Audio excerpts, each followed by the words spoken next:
Okay, welcome everybody. Good to see you. It's Wednesday. It's EDTC 6431, Learning with Technology, and here with Shannon and the rest of you. And we're continuing our exploration of the ISTE standards for students. Just so that you know, there are also ISTE standards for educators that you should look at. Both have been adopted by the state of Washington, so those are important things to know. That doesn't necessarily mean their school districts are have them in their assessment plans per se, but they are something that's state approved. And then there's also ISTE standards, which Shannon showed us for computational thinking. There's also ISTE standards for coaches and for administrators. And are the ones for computer science different than the ones that you showed us? The computer science standards are from CSTA. Okay, so. that's right. So CSTA does the computer, and that's what the state uses is the CSTA. That's right. So, ones. Which is the Computer Science Teachers Association. Yeah. Okay, so those are all there. So what we're going to look at today is ISTE standard for Students 6, the Creative Collaborator, and I think hopefully you'll be able to share some things with us that you've explored on that standard, or you're thinking about exploring if you're going to take it on for another standard. So we'll jump right into the slides, and the first thing we want to do is just see if you've got any questions for us. So anybody have something that they want to ask us about? And you can do it either in the chat, or you can do it, you can ask it, you can unmute yourself and ask.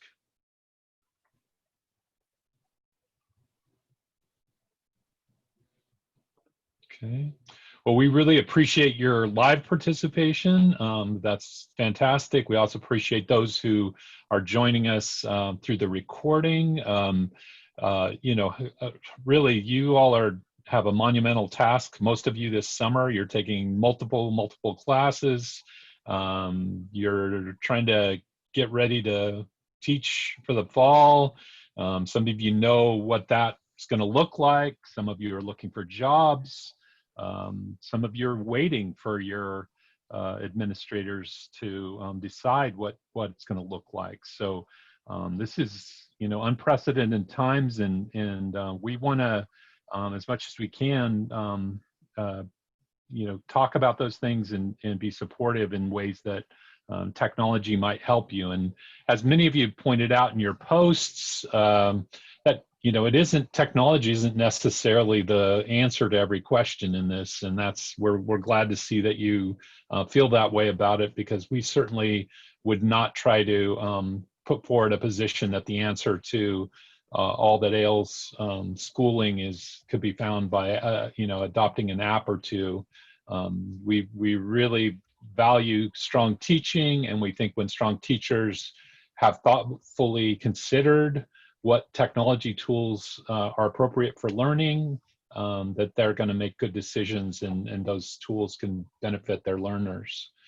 So we want to take a look at this ISTE Standard 6. And let's see. Oh yeah, thank you. I can put the slides in the chat. Good question, or good request there. They are in the, I did put them in the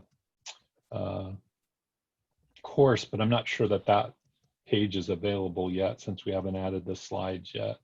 So let me add this to the chat.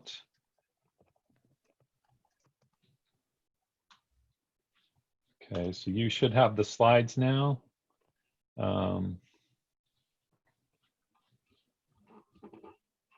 Let's see. Am I missing something on this all class question?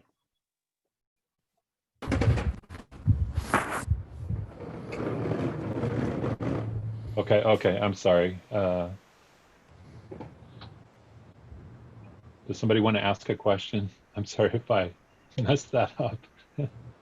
If you're not ready to ask a question, you can ask it later while I take a drink of my coffee here just a second. Okay. All right, let's go ahead here. So with the slides, I'm sharing the link, and we've taken a look. We've welcomed you. We've looked at we've asked you for Now questions, my computer get hot too. and now we want to Rust uh, on the chair. yeah, so you should have feedback on your first solution. If you don't, let me know about that. And personally, you can let me know about that. Working my way through them, they're rich. I mean, they're dense. You all did a great job on those. So I'll try to speed myself up here a bit. But there's lots of stuff in those that are. You've really done a good job thinking through those. So. If you don't have yours back, let me take a look, and we'll get you through that. But you should see it. Then let's jump into the standard creative communicator. So with this standard, students communicate clearly and express themselves creatively for a variety of purposes using platforms, tools, styles, formats, and digital media appropriate to their goals. So we really want to put if we can, we want to put technology tools in the hands of our students. We want to amplify their voices. We want to give them opportunities to share using technology, to share their ideas in creative ways. And we also want to give them choice. We want to think about ways that when we're using tools for them to communicate, that maybe we've not just said, hey, you need to write a blog post. In this course, we're encouraging a blog for your ideas, but a number of you have used infographics, a number of you have used videos, and that's okay. We're giving you choice there. The primary reason for the blog was just like kind of a platform where you could have all that and keep it. One of the challenges with learning management systems, and a lot of times now in K-12, they're just calling them learning hubs because tools like Google Classroom, Microsoft Teams aren't truly learning management systems. But one of the challenges with these learning hubs is that often students don't have access to them after the course is over. I think that's your case at SPU. As soon as the course is over, I think they take you out of that course and you just see the next round of courses. And so if you've got some way, if you're using like a blog or something with your students, then you've got this opportunity for them to reflect on their learning and kind of have this ongoing chronological dialogue that they can keep that's kind of showing their learning as they're going through it. So that's one of the reasons I like to use a blog, is because we've got these walled gardens, so to speak, with the learning management systems, the learning hubs, and they have to have a password or something to log into them to get to them. And it may be something that at some point they're locked out of, where if they have their own blog, that's something they can continue to access as they continue to go. So we'll look at each of these performance indicators, and I'll take a pause after each one to just give you an opportunity to maybe share how you've addressed it in one of your standards that you've covered in your quest, or that you plan to still do as we move into the last module. So the first one, why does that say 6B? Because I think for sure that's 6A. Students choose, yeah. So good thing about Google Slides is we can edit on the fly and everybody gets it right. So with 6A, students choose, and I have to move my controls out of here for Zoom that were blocking my view. They choose the appropriate platform and tools for meeting the desired objectives of their creation or or communication, with 2 periods at the end, just for extra emphasis. Um,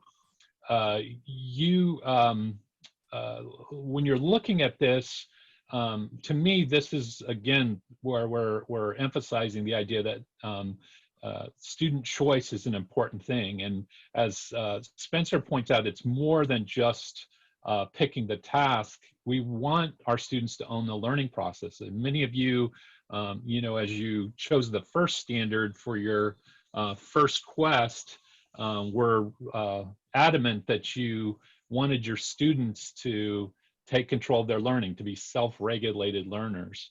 And so this one, actually gives us that as a point. I want to just pop out of that for a second here and just jump to Spencer has some ideas for us in here that just help us see this a little bit deeper, but we're letting them choose the topic, ask the questions, decide what the content will be, pick the materials and resources. They choose how it's scaffolded. They choose who the audience is. And they just manage the projects. I mean, these are all good things. It's not for every project that we give our students, but when we can give them these kind of projects, they're just big wins. We really see student engagement increased. We see them more interested in their own learning. And hopefully you're experiencing the Quest model in somewhat this way, that we didn't just force you into reading very specific articles that maybe you didn't think applied to you, and we didn't ask the questions for you. We let you decide what the questions were that were important to you about the standards. Hopefully you're seeing that, and we've allowed you to be creative communicators in that aspect. 6B, well, let's just stop on 6A for a second. Did anybody want to address that they took this on and really let their students, in one of their standards, they're really thinking about how their students could have choice in communicating and working on their projects?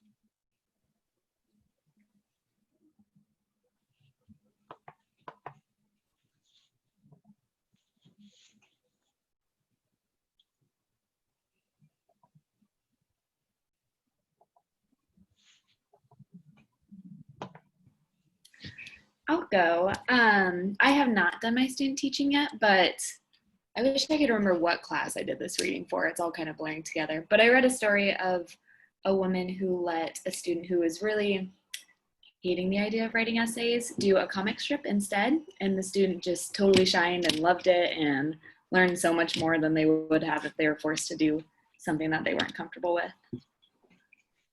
That's a great example. That's really good. Yeah, like a graphic novel. I mean, in the end, the student may have actually done more writing than they would have otherwise, possibly. Yeah, and I have a specific example of that exact thing. I mean, I had a student who really could not finish a program that I was teaching in. The student just really struggled with some of the writing that had to be done. The student was a great writer, but they could never turn it in. They could never let anybody else see this writing. They just it was never good enough for anybody else to see. So they just struggled with that. And so what I chose to do instead for that student was just to meet them, and we just did an oral, because they had to show that they were they had addressed and they'd passed all of the standards, and that they had mastery of all the standards. And so we did just an oral presentation, or an oral defense of these standards for them. And I could see, the student had all of this writing that they had done, but in the way that I was asking for it from them, it would have never happened. And the student clearly understood, could clearly articulate the standards and how they had addressed them, and they had mastery. But if we wouldn't have had an alternative assignment, it would have been different. So thanks for reminding us of that, Samantha. Anybody else want to share quickly on that? Yeah, I think an one of the example. Oh, I think an example for me would be, especially with band, is during solo ensembles, giving students opportunities to perform solos in throughout the entire state, because we spend so much time in class teaching them how to play music, and a lot of the times we use our own teaching styles and teaching structures for that. But with solo ensemble, students have the opportunity to be able to um, do it on their own pace, and not just that, to figure out what their learning style is. There's obviously a deadline for when they need to perform it, but they get to pick their music, they get to pick the style of music that they enjoy playing and things like that, from start to finish. Yeah, that's excellent. That's an excellent idea. So you're not prescribing what they have to do. They have that choice. I mean, that's really a well thought out strategy for you. So thanks for sharing, Emmanuel. Alec, did you have something as well? Yeah, so this past year, I taught a human geography class, and for each unit, a lot of the times what we would do is create a choice board where there was essentially like 9 different options of what students could do when they're researching a topic. So one of our units was on migration and refugees, and there's a number of online sources that we posted links to that students could explore, as well as articles that we had curated or watching videos. And they were required to do 3 of them, but they got to choose which one. So simple way to kind of maintain a level of structure in terms of what students are looking at, but also allowing choice within it. Yeah, another great example, because we're looking at something where you still have, as the instructor, you're addressing still your content standards, but you've found a way to do that that still provides them with those options. So you're not having a student come back and say, I just, you gave me one assignment, I don't like it. You're giving them a lot of choice there. Okay. I see where Sunny's made a comment there that I'll take a look at in a minute, but let's move on to our second performance indicator here.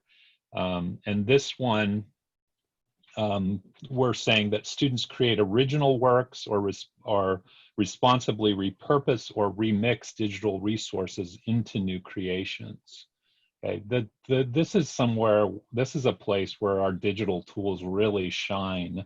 I mean, that if you think about what's available to students in terms of resources online, and in this age of open resources, what they can actually use and use legally, something that's doesn't have a copyright that prohibits them from using it, but rather something that's like encouraging them to use it, and not just use it to remix it in a way that they want.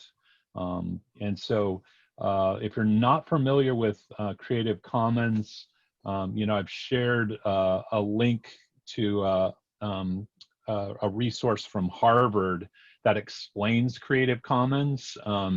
Creative Commons licensing is an alternative to copyright. It's a way that we can have our works licensed so that they're still our works, but we can decide how someone else can use those works. And so, one of the great places to go within this explanation of Creative Commons that I'll let you look at on your own, but is this search.creativecommons link.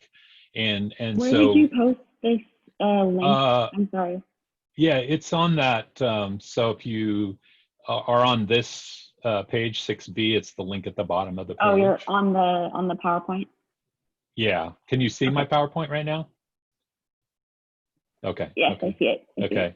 Sometimes I think people are watching my screen, and then like 15 minutes later, someone said, you never shared your screen. So I think I'm sharing it right now, but every once in a while that happens to me. Okay, so I'm on this Creative Commons search. I just clicked on the link that was on that Harvard page to search.creativecommons.org. And let's just say I'm putting a presentation together, and I'm just going to keep this really simple and put in the word dog, but you could search for really literally anything here. And so it's giving me all these images now of dogs, and these should be all licensed as Creative Commons images, which would mean all you really need to do is in your presentation to cite them. These are some really cute dogs too. I'm getting distracted very fast. Yeah, I really like that one. But you can see, like on this one, it says it's a Creative Commons license, and this cross through the $ means that it's not to be used in works that are for resale. So if you were, you know, let's just say that you were making a poster that you were going to sell online, they wouldn't want you to use this picture. Let's say you're making a calendar for sale. They wouldn't want you to use this picture. But if you're using it in your presentation, you're fine to use it. So if I click on that image, here it's telling me I just need to credit the creator and not use it commercially, okay? And so I can go to the image's website. I could copy it from here, but I can just take that image. I'm not going to take the time to do it, but I can use this image and know that if I just like even put this link to where I found it at, it's going to get traced back to here where Army Wife 2 G.I. Joe is going to get credit for this image that she or he, I guess it's a she, but I don't know that for sure, shared in this space. Okay, so I would really encourage you, you know, and it isn't just images. There's videos, there's audio, so there's lots of stuff that you can use. But search.creativecommons.org, excuse me, is a great resource for you, and it lets you get at a lot of the different search engines that way. If you go to Google Images, and I'm just going to type in Google images.google.com, okay, and I do dog again, okay, more, wow, these are really cute dogs. And if I go to tools here, one of the choices under tools is usage rights. If I click that and say whichever one I want, you know, if I'm saying I just want it labeled for reuse, and any of these work for teachers, any of these, but if I was trying to sell it, I wouldn't use the one that was for non-commercial use, but labeled for reuse, click that link. And now again, these should all be images that I could use and just give credit to whoever's produced these images. I could use them in my presentations. Okay. All right. Well, we could spend all day looking at pictures. At least I could, looking at pictures of dogs. But I think we have a few other things to get through here. So let's take a look at this. Well, let me just ask on this one. Did anybody use 6B as something that they were doing for one of the standards?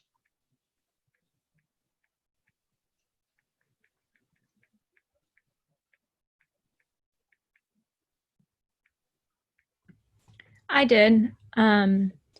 I had students, I made a theoretical lesson where students would learn to use digital storytelling and then use an organization called Pictochart.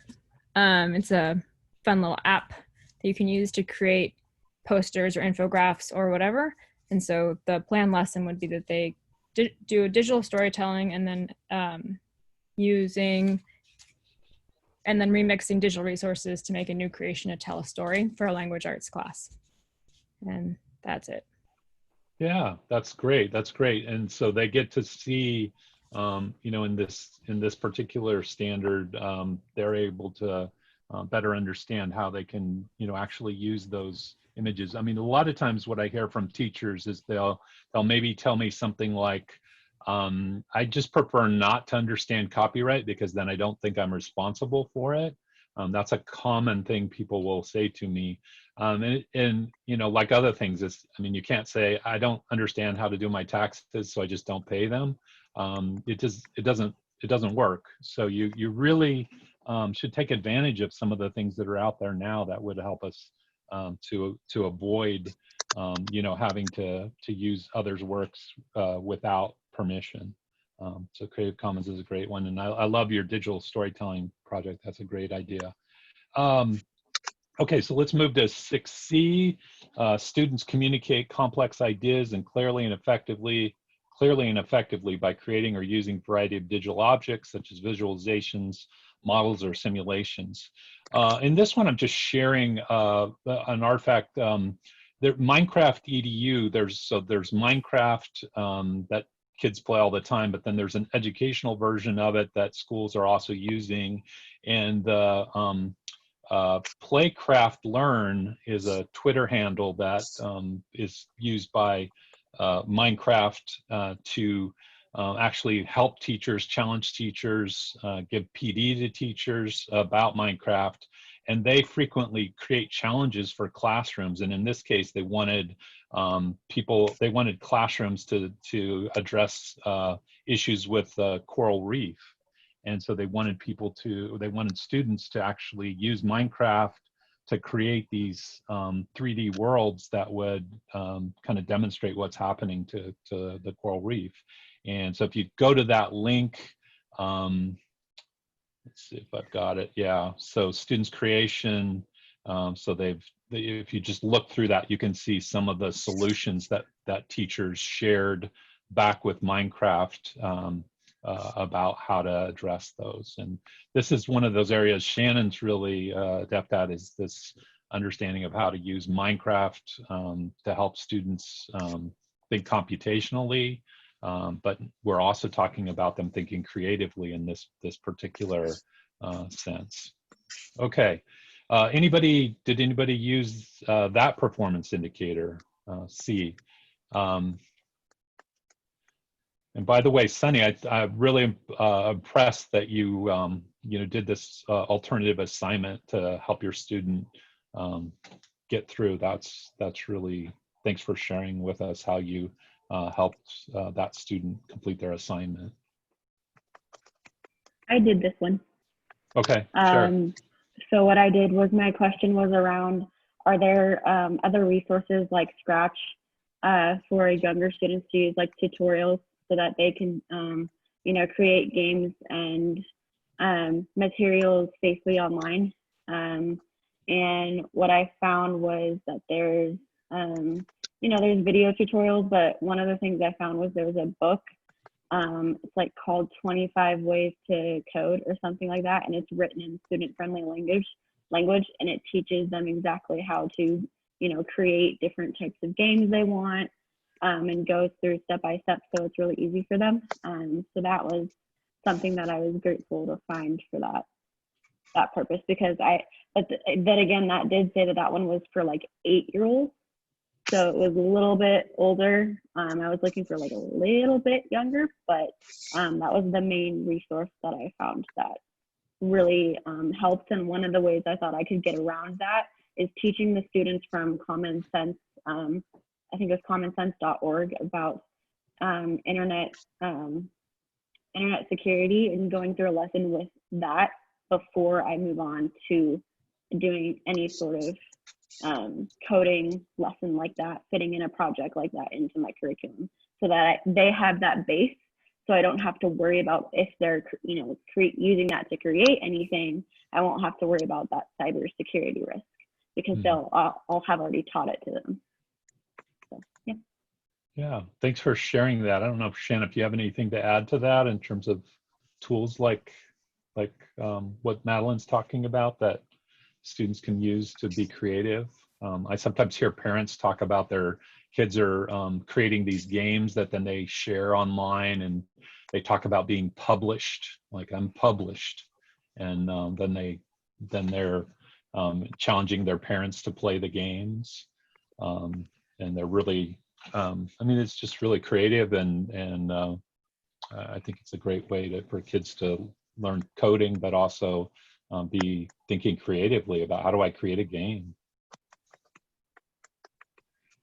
There are some resources that are out there, but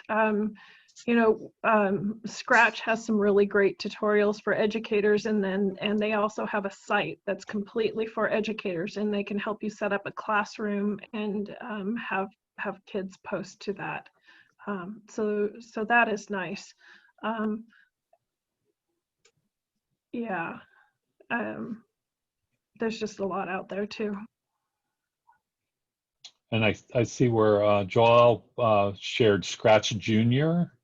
So that might be a good resource if you're looking for something for a little bit younger kids.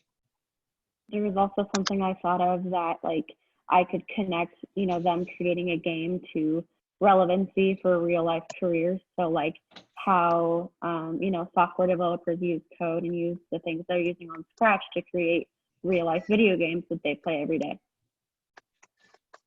Nice. Okay, let's take a look at D then.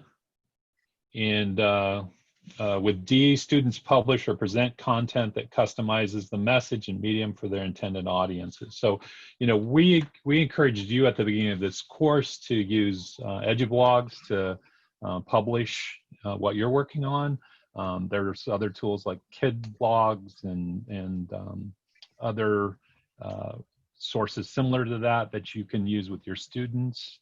A lot of teachers for elementary are using Seesaw, and so this resource that I'm sharing here is just showing an example of how students are using Seesaw to publish their work, and then their peers and their parents are able to comment on that in kind of a social network. That's a private social network within the class. Examples of D that anyone wants to share.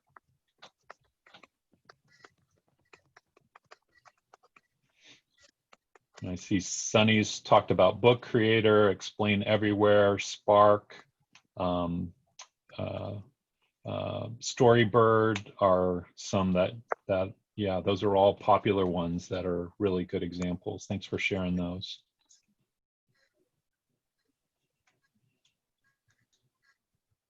Okay.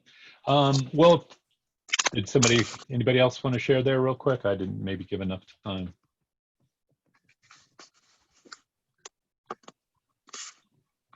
Okay, if not, oh, I keep thinking I hear somebody, but maybe I don't. Sorry. Okay, sorry.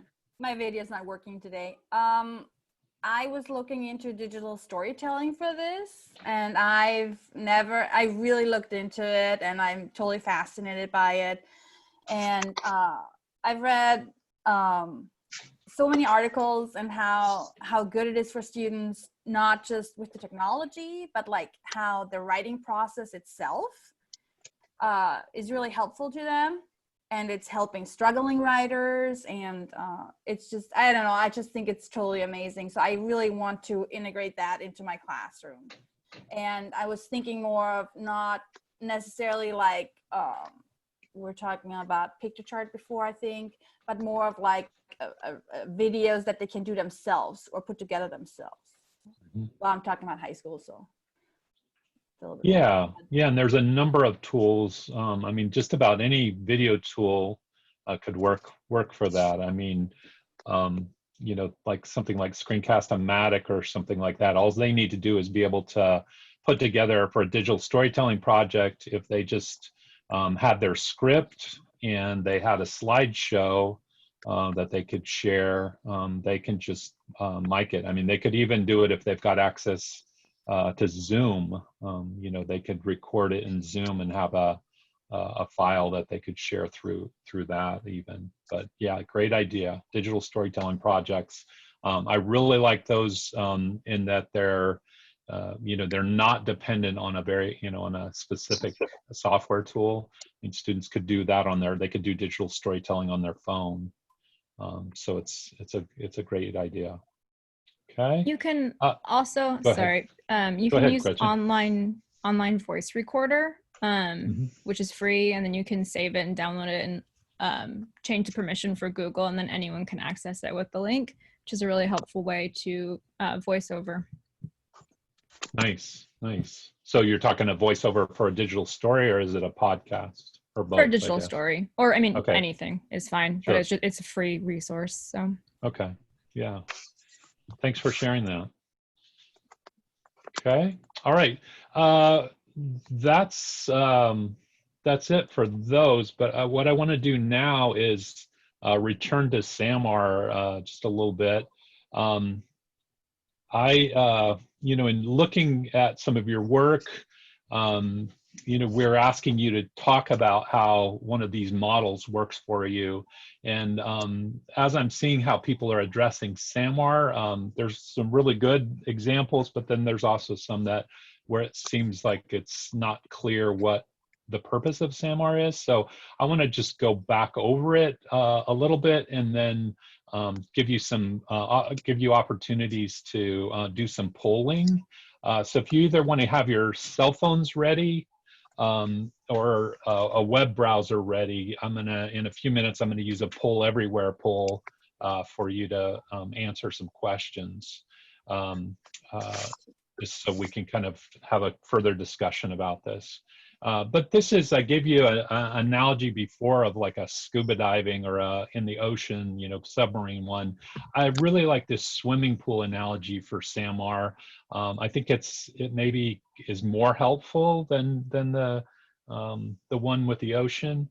I like, that they started out by just saying, that we've got these different supports, so that we've got the floaties and the kickboard that really represent people in our districts who are people like coaches.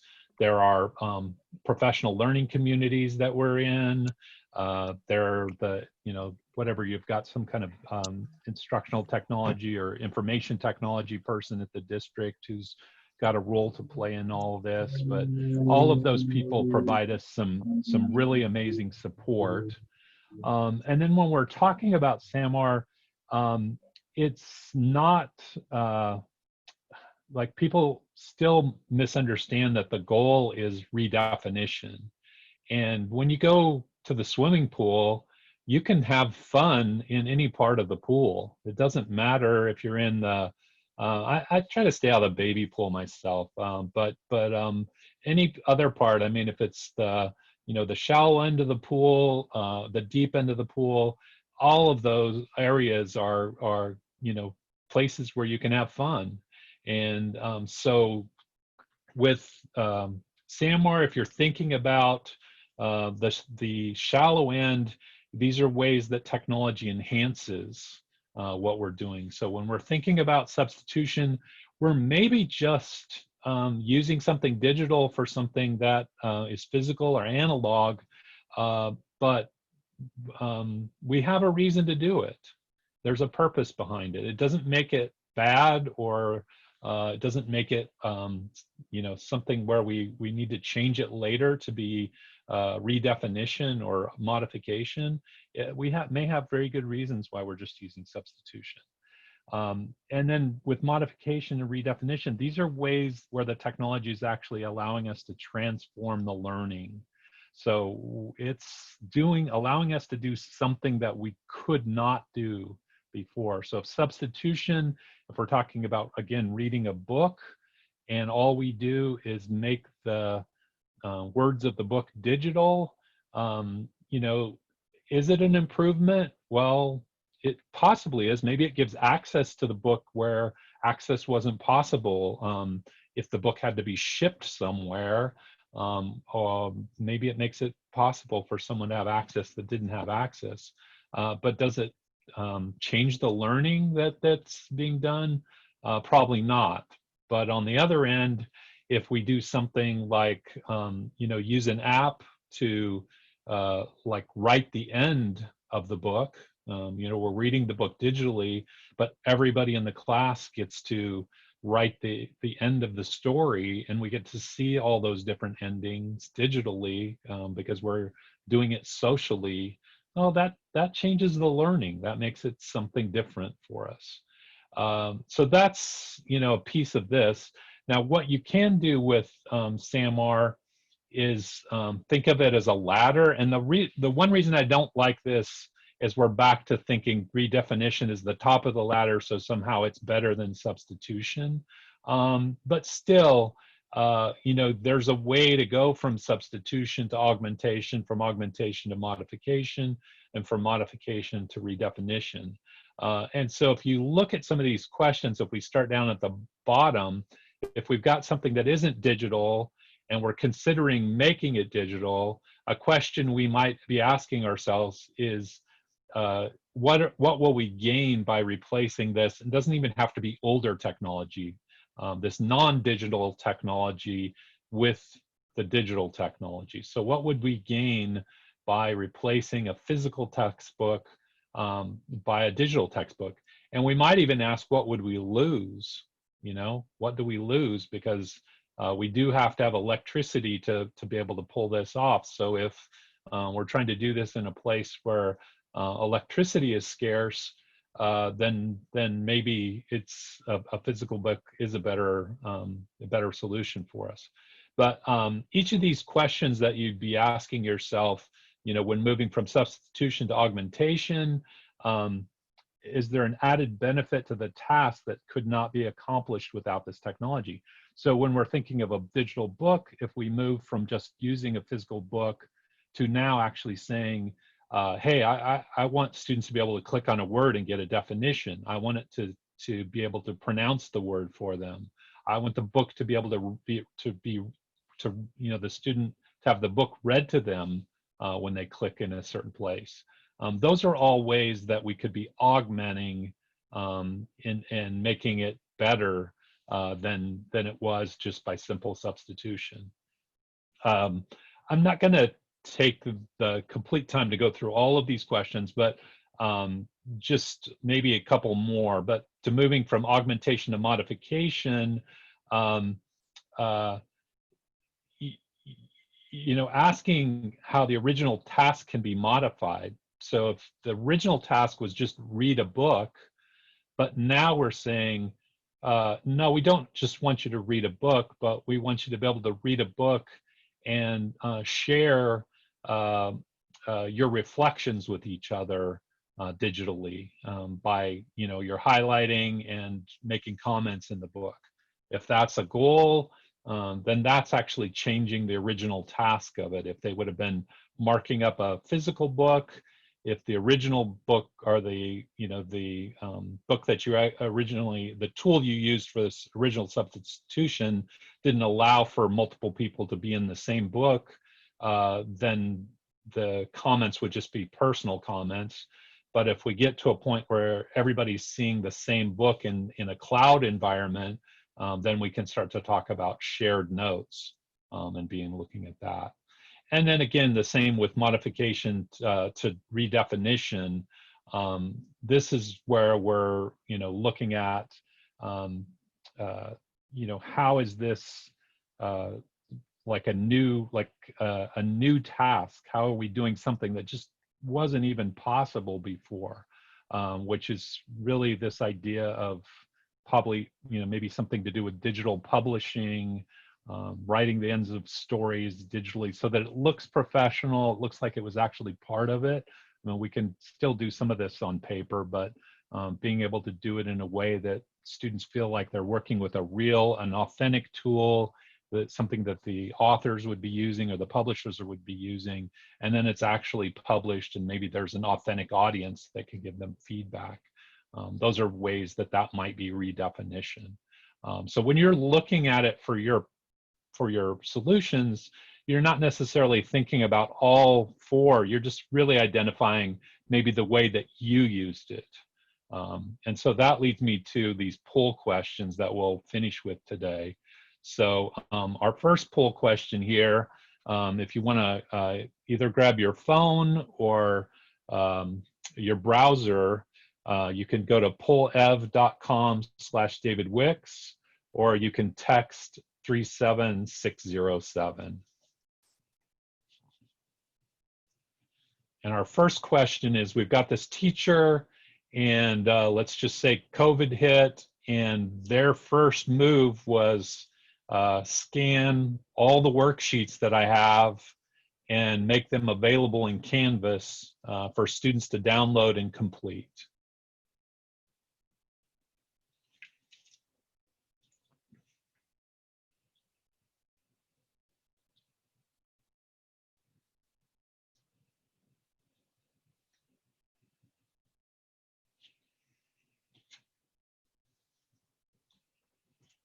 Give you just a couple of minutes to do this.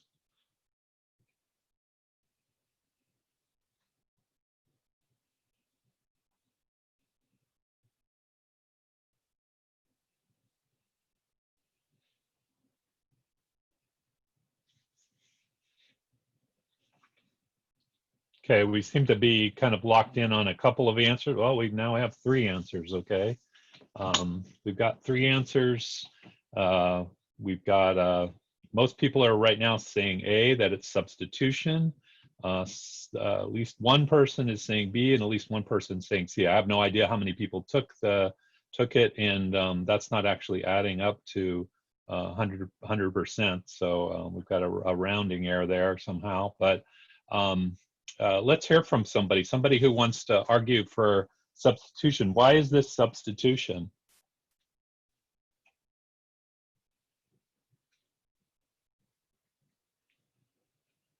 I think this is really similar to the example you gave where someone just took a book and digitalized the print. I think that's what the teacher's doing with this worksheet.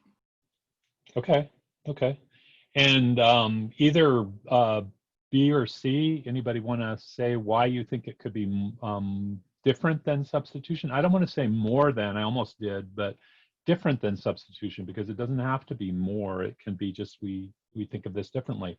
And by the way, if you're thinking that, you know, since 86% have said that it's A, that they're right, let's hear somebody argue for B or C. I said modification because according to the ladder that I'm looking at, one of the questions is saying, how is the original task being modified? So the way I thought about it was the original task is a physical worksheet, and that's technically being modified to be posted online somewhere onto a Canvas format. So that's the way I looked at it, differently from substitution. I can see both ways, but the reason why I went with modification was because you're modifying where you're putting the technology, or where you're modifying it from print to technology, I guess. That's why I chose modification. Okay. So here's, you know, this is, you know, just, you know, your argument is a good one. And what I want to use it for is just to basically explain why there isn't really good research in support or against SAMR.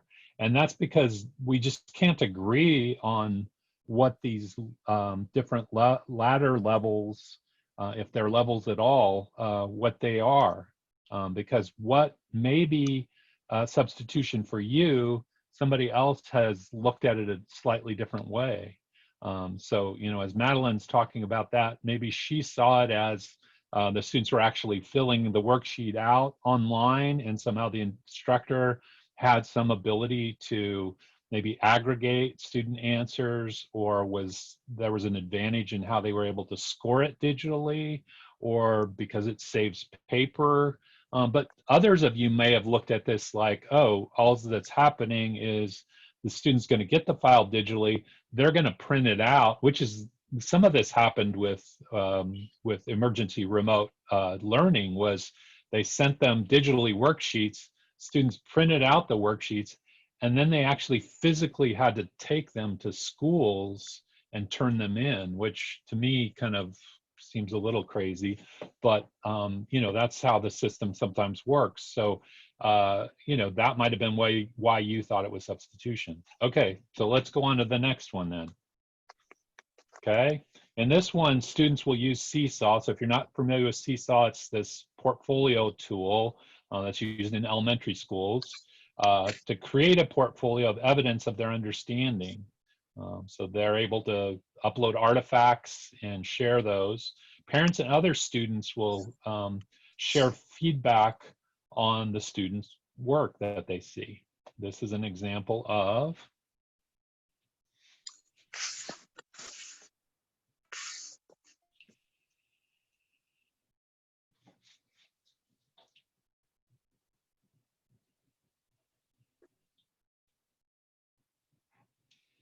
so far everybody's thinking modification.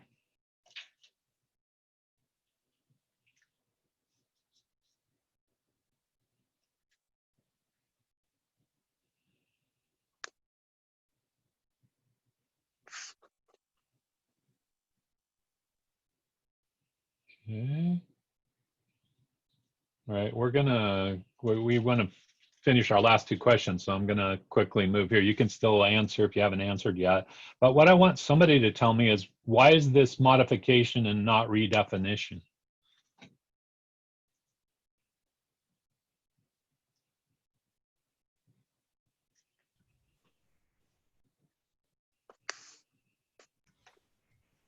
Without understanding what Seesaw is, it was hard to determine how to identify whether or not it's modification or redefinition. So if maybe I could get a better understanding of what Seesaw is to see whether it's modifying or redefining something.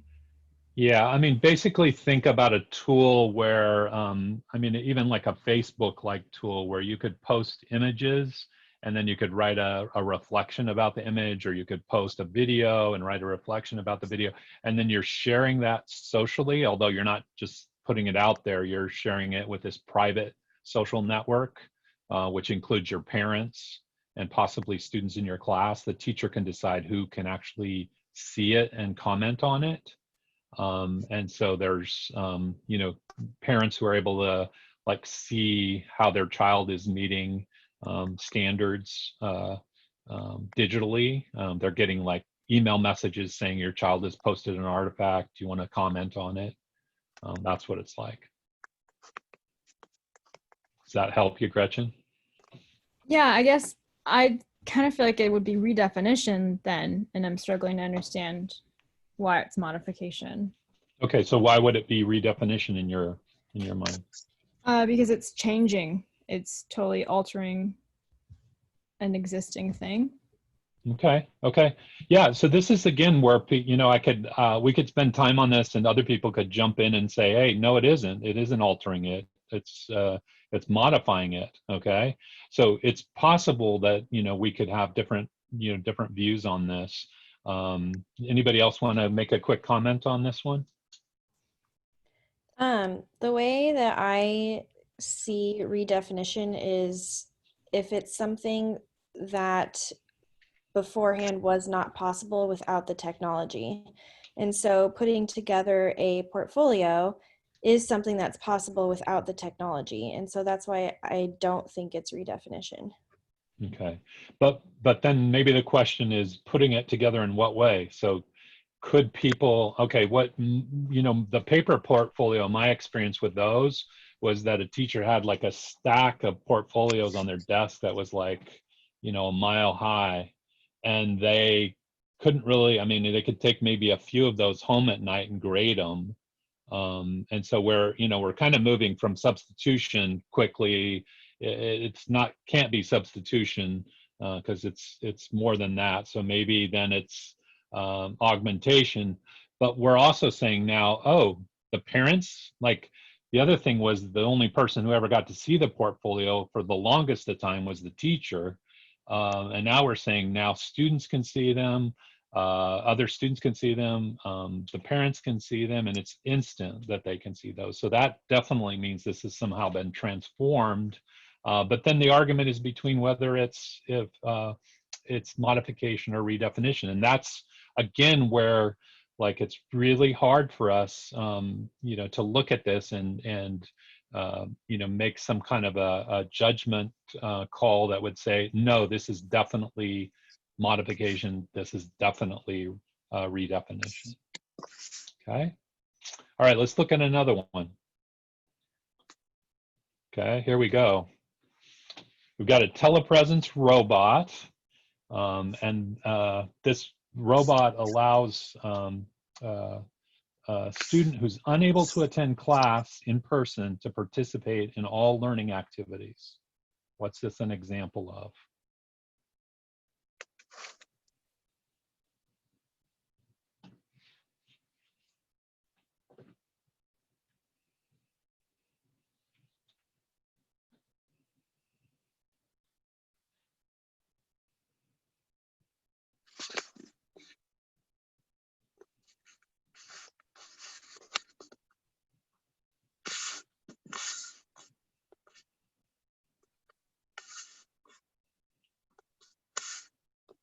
Yeah, it looks, we're almost bimodal here where it's, which is kind of interesting that it's like there's a real argument here whether this is, something that's augmentation or redefinition, which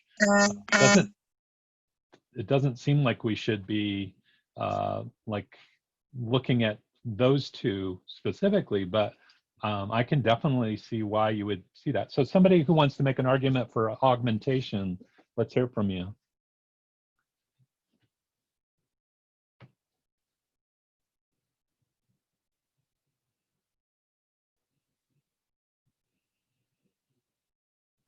So my response was based on the book analogy again, and augmentation in that analogy is an interactive ebook, and I think this is allowing the student to be there and interact in ways that they should be able to.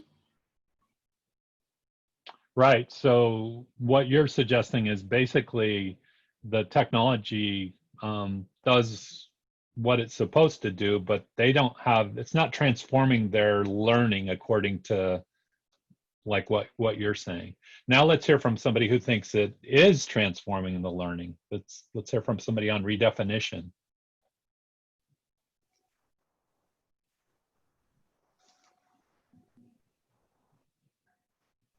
I chose redefinition because I think without this, the student wouldn't even be there in the class. So it allows the student to participate when otherwise she wouldn't be there at all. Very good, very good. So it is possible, right? Something that you also may be looking at are things like, okay, by the way, I'm going to have 10 of these robots pretty soon. So I'll be using them in future classes. But one of the things the robots I have are able to do is they can zoom.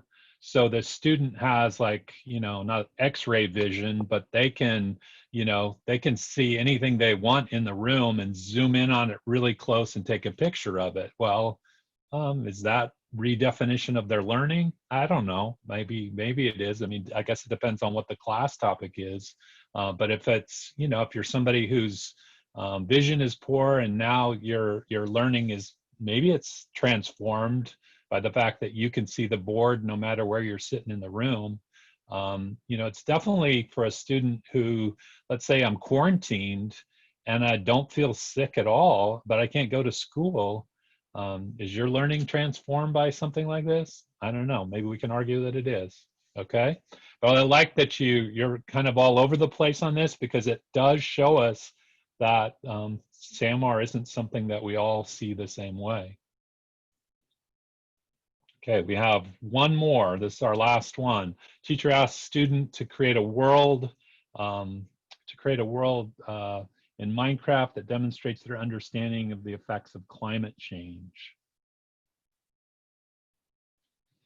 So this is an actual assignment that was being asked of. They're creating a world in Minecraft that demonstrates their understanding of the effects of climate change.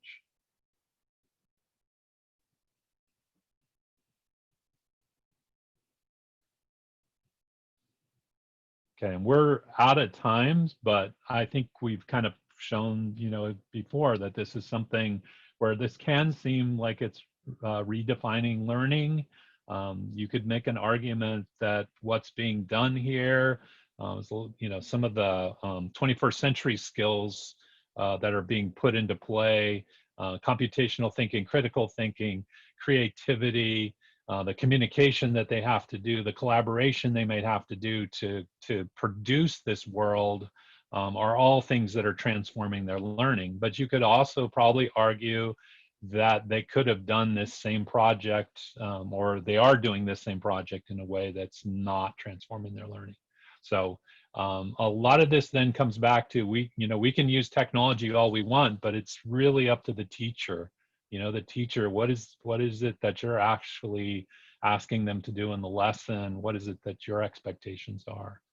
Those are the important things for us. Okay, so with that said, let's end our time together. If you've got any thing for us, if you need to ask us any questions or anything, we'll hang out for a little bit. But other than that, thanks everybody for all your participation and your good interaction today. Really appreciate it. Have a good rest of your week. Bye, everybody.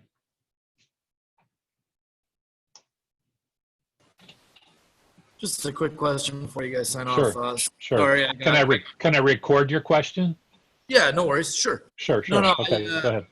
I just got here late. I got here with probably about 10 minutes left, and my apologies. I had a department meeting, so I had to run back to my room real quick, and I remembered to jump on. So, in regards to the recording, or I guess this would be the educate part 1 section. Do I just need to go back and watch the first 40 minutes? Yeah, I mean, we're trusting you to do what you do. Yeah, for sure. Okay, no worries. Whatever you saw. Yeah. No worries. Yeah, I just wanted to make sure that participation was counted in some way, shape, or form. So.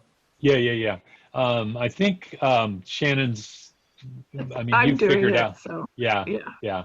So she'll. All right, great. Yeah. Okay. That's fine. We trust you. No worries. Yeah. Thanks. I appreciate it. Okay, yeah. Again, I just wanted to kind of cross my T's, dot my I's on this one. I apologize. Like I said, I'm stuck in a department meeting, so. No. We know how it is. So it's why we try to make it flexible. All right, great. Thank you. Okay. Yep. Take care. Bye. Cheers. See you, Jay. I have a quick question. Okay. Can I record it, or do you want it? Yeah, not no recorded? problem. Okay. It recorded is fine. So for the seesaw example, would it be modification or redefinition? Yeah, I mean, Or it you could argue depends. both ways, right? Okay. Yeah, I mean, it really is a case where, I mean, you tell us. I know you had. Oh well, no. I mean, I could argue it Okay. both ways. So I just wanted to make sure that it's not inaccurate to know that it could be both. Yeah. Yeah. So this is why in the research literature, there's not a lot of support for SAMR as like a model that you should be using exclusively. Like we're not sharing it by itself. We're looking at these other models as well, because they actually have better research to back them up. But it's still an important thing to think about, because teachers often, when they're looking at technology for the first time, they often do substitution without thinking about like why they would use it, or how they would use this technology differently to make it a transformative experience. So sounds like a lot of the teachers are doing that with remote learning, which yeah, is not ideal. But yeah, I guess they'll use SAMR more to augment, and it is more fluid. Yeah. I mean, the people's use of Zoom tends to be very much like a substitution of just a pure lecture model. Yeah. And it's hard not to. I mean, I find myself talking, too much teacher talk. Yeah. But, well, thank you. I just wanted to make sure I was clear on that. okay. All right. Thanks, Gretchen. Appreciate Have a it. good Have day. a lovely rest of your day. You too. Bye-bye. Bye. Thanks, Shannon. Thank you.